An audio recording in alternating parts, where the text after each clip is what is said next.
Hello everyone, welcome back to my channel. তো কেমন আছো তোমরা সবাই? আশা করি তোমরা সবাই খুব ভালো আছো। তো চলে এলাম অনেক দিন পর একটা নতুন রেসিপি ভিডিও নিয়ে। সবার আগে সবাইকে শুভ বিজয়া জানাই। বড়দের আমার প্রণাম এবং ছোটদের আমার অনেক ভালোবাসা এবং আদর। আর এই ক্লিপটা জানো তো, পুজোতে মা বাড়ির সামনের ক্লিপ, তাই হাতে মেহেন্দি করা ছিল। তো চলো শুরু করা যাক। আগে থেকেই বলি, এটা একটা খুবই সিম্পল আর ইজি রেসিপি, যেটার মেইন ইনগ্রেডিয়েন্ট হলো বড়ি। তো চলো দেখে নেওয়া যাক এটা কি করে বানাতে হবে। তো সবার আগে এখানে সরষের তেল নিয়ে নেবো। সরষের তেলটাকে একটু ভালো করে গরম করে নিয়ে চলো এক ফাঁকে আমরা ইনগ্রেডিয়েন্টসগুলো দেখে নিই। তো সবার আগে এখানে বড়ি নিয়ে নিয়েছি, আর এই কটা ইনগ্রেডিয়েন্টস দিয়েই পুরো রান্নাটা হয়ে যাবে। এখানে আছে হলুদ গুঁড়ো, গোটা জিরে, শুকনো লঙ্কা, নুন, চেরা কাঁচা লঙ্কা, চিনি, কাশ্মীরি লাল মির্চ পাউডার, আর হচ্ছে কয়েক কোয়া রসুন। আর এখানে আছে কুচি করে কাটা পেঁয়াজ, টমেটো, আর ছোট করে কাটা আলু। তো সবার আগে এখানে আমরা বড়িগুলোকে নিয়ে ভেজে নেব লাল লাল করে। এখানে আমরা সুন্দর করে বড়িটাকে ভেজে নেব যতক্ষণ না এটা একটা সুন্দর কালার হচ্ছে, একটা মানে লাল লাল একটা টেক্সচার হচ্ছে। আর এখানে দেখো আমার বড়িগুলো ভাজা হয়ে গেছে। এরকম সুন্দর করে বড়িটাকে ভেজে নেবে তোমরা। তারপরে যেহেতু বড়ি সব তেল শুষে নিয়েছে, তাই জন্য একটু তেলের মধ্যে আলুগুলোকে আমরা ভেজে নেবো এবার। আর এখানে মনে রাখবে আলুগুলোকে অনেকটা সফট করে ভাজবে, যাতে অনেকটা আর কি কুক হয়ে যায় এই ভাজাতেই। আর এখানে দেখো আলুগুলো কতটা আর কি সফট হয়েছে, মানে কতটা কুক হয়েছে, সেটাই আমি তোমাদেরকে এখানে খুন্তি দিয়ে আলুটাকে মানে ভেঙে সেটা দেখানোর চেষ্টা করছি। এখানে দেখে বুঝতেই পারছো তোমরা কতটা আর কি তোমাদের রান্নাটা করতে হবে আলুটাকে। তারপরে এখানে আলুগুলোকে আমি এখন তুলে নিচ্ছি, ভাজা হয়ে গেছে যেহেতু। তারপরে ওই তেলের মধ্যেই দিয়ে দেবে পেঁয়াজ কুচিটা, পুরো মানে একটুখানি রেখে দেবে, আর একটুখানি দেবে পেঁয়াজ কুচি, আর দেবে এই রসুন কোয়াগুলো, মানে সবকটাই রসুন কোয়া দিয়ে দেবে, আর এই চেরা কাঁচা লঙ্কা, আর হচ্ছে শুকনো লঙ্কা, আর গোটা জিরে। এই কটা জিনিস দিয়ে ভালো করে এবার এটাকে ভেজে নেবে। এবারে খেয়াল করে ভাজবে যাতে বেশি ভাজা ভাজা না হয়ে যায়, মানে একটুখানি ভেজে। এবার দেখো আমি এটাকে তুলে নিচ্ছি, তোমরাও একটুখানি ভেজে তারপর তুলে নেবে। তারপরে গোটা মশলাটাকে আমরা মিক্সিতে গ্রাইন্ড করব, বা মিক্সি বা গ্রাইন্ডার বা তোমরা শিলে যেখানেই ইচ্ছা গ্রাইন্ড করে নিতে পারো, সেটা তোমাদের ইচ্ছা। আর এখানে দেখো মশলাটা তৈরি হয়ে গেছে। একটা বাউলের মধ্যে তোমরা মশলাটাকে দিয়ে দেবে।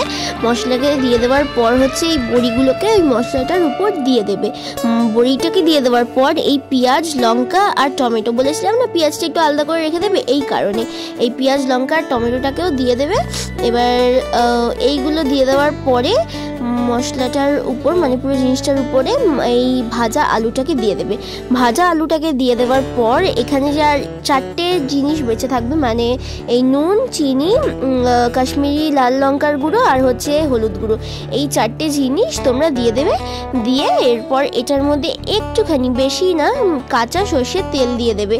দিয়ে এরপর একটুখানি জল ছিটিয়ে দেবে, যাতে মিক্স যখন করবে তো তখন যাতে একটু ভালো করে মিক্স করতে পারো। একটুখানি জল ছিটিয়ে এবার আলতো হাতে আস্তে আস্তে মেখে নেবে। আলতো হাতে কেন বললাম, কারণ কি বেশি তোমরা যদি প্রেশার ক্রিয়েট করে মাখতে চাও, আলুটা যেহেতু একটু নরম আছে ভাজার পর, মানে আলুগুলো আর কি ভেঙে যেতে পারে বা স্ম্যাশ হয়ে যেতে পারে, এই জন্য আলতো হাতে একটু জল দিয়ে সুন্দর করে মেখে নেবে। আর এখানে দেখে নাও মেখে নেওয়ার পর কেমন লাগছে দেখতে। এরপর এই পুরো জিনিসটাকে একটুখানি তেলের উপরে, যে তেলটার উপর ওগুলো ভেজেছিলাম সেটার উপরেই তোমরা দিয়ে দিতে পারো পুরোটা। এবার পুরো জিনিসটাকে দিয়ে হালকা হালকা করে খেয়াল রাখবে যাতে খুন্তির বেশি চাপে আলুগুলো ভেঙে না যায়। তো হালকা হালকা করে এটাকে একটু নাড়িয়ে নেবে। নাড়িয়ে নেওয়ার পর এখানে জল দিয়ে দেবে, কারণ কি এমনিতেই আমরা জানি বড়ি লিকুইড জাতীয় জিনিস বেশি অ্যাবজর্ব করে, সে জল হোক বা ঝোল বা তেল যাই হোক, এবারে বেশি অ্যাবজর্ব করে নেয় বলে এখানে কিন্তু জলের পরিমাণটা একটু বেশিই লাগবে, না হলে খাওয়ার সময় মানে খুব শুকনো হয়ে যাবে ব্যাপারটা। তো এরকম করে লো ফ্লেমে ঢেকে দেবো, বেশি কিছু করতে হবে না। এখানে দেখো আমার ফ্লেম পুরো লো আছে, ঢেকে নেবে। এরপর এখানে একটা বেস্ট পার্ট হচ্ছে এই লেবু পাতাগুলোকে তোলা। আচ্ছা, আমার কিন্তু এই রান্নাটার মধ্যে লেবু পাতাও লাগবে। তোমাদের যদি লেবু পাতা না থাকে অ্যাভেলেবেল, তাহলে হচ্ছে তোমরা ধনে পাতাও ইউজ করতে পারো। আর এখানে যেন আমার একটা থেরাপির মতো কাজ করছিল, মানে বাড়ির একটা জিনিস তুলে সেই বাড়ির রান্নাতেই দেওয়া, মানে আমার কাছে একটা মানে থেরাপির থেকে কিছু কম না। যখন সকালবেলায় গিয়ে তুলছিলাম না, এত ভালো লাগছিল। আর সঙ্গে পুরো নেচারের একটা সারাউন্ডিং, মানে ন্যাচারাল সারাউন্ডিং, পাখি ডাকছিল, মানে ভীষণ ভালো লাগছিল। তারপরে লেবু পাতার মাঝখানে যে স্টেমটা থাকে সেই স্টেমটাকে ছাড়িয়ে নিয়ে লেবু পাতাগুলোকে একটুখানি ছিঁড়ে ছিঁড়ে দিয়ে দেবে। ফোটাতে যাবে না বেশি, তাহলে তেতো হয়ে যাওয়ার সম্ভাবনা থাকতে পারে। তো এরমভাবে ছিঁড়ে দিয়ে রেখে দেবে, জাস্ট ঢাকা দিয়ে রেখে দেবে যতক্ষণ না তোমরা সার্ভ করছো। আর একটুখানি জল দিয়ে দেবে, কারণ কি শুকনো শুকনো হয়ে গেছিলো, তাই জন্য আমি একটুখানি জল অ্যাড করেছিলাম।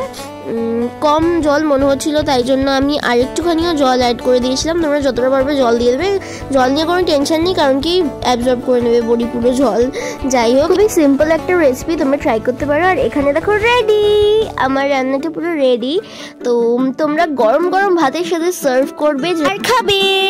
আর আমাকে কিন্তু কমেন্ট করে একদমই জানাতে ভুলবে না যে তোমাদের কেমন লেগেছিল। আসলে কি বলো তো, অনেক সময় আমাদের ইচ্ছা করে না হেভি কিছু খেতে বা ননভেজ খেতে বেশি বা কিছু, তো সিম্পল রান্নাটা তোমরা ট্রাই করতে পারো। আর এটা দেখো আমার বনুর থালা, আমার বনু থেকে রিভিউটা নিয়ে নাও কেমন হয়েছিল, মানে কেমন ওর লেগেছিল খেতে। আর তো এটাই বলছিলাম, থ্যাংক ইউ বনু। তো এটাই বলছিলাম যে তোমাদের যদি ভাল লাগে এই রান্নাটা করে, তাহলে কিন্তু প্লিজ আমাকে জানিও। আর এটা এত গরম ছিল না, আমি মাখতে পারছিলাম না ঠিক করে।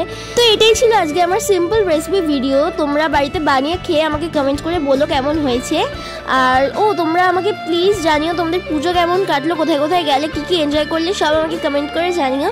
তো এটাই ছিল আজকে আমার ভিডিও। তোমাদের যদি ভালো লেগে থাকে তাহলে please like, comment, share, subscribe করে দিও। দেখা হবে খুব শিগগিরই পরে একটা নতুন ভিডিও নিয়ে। ততক্ষণে বাই।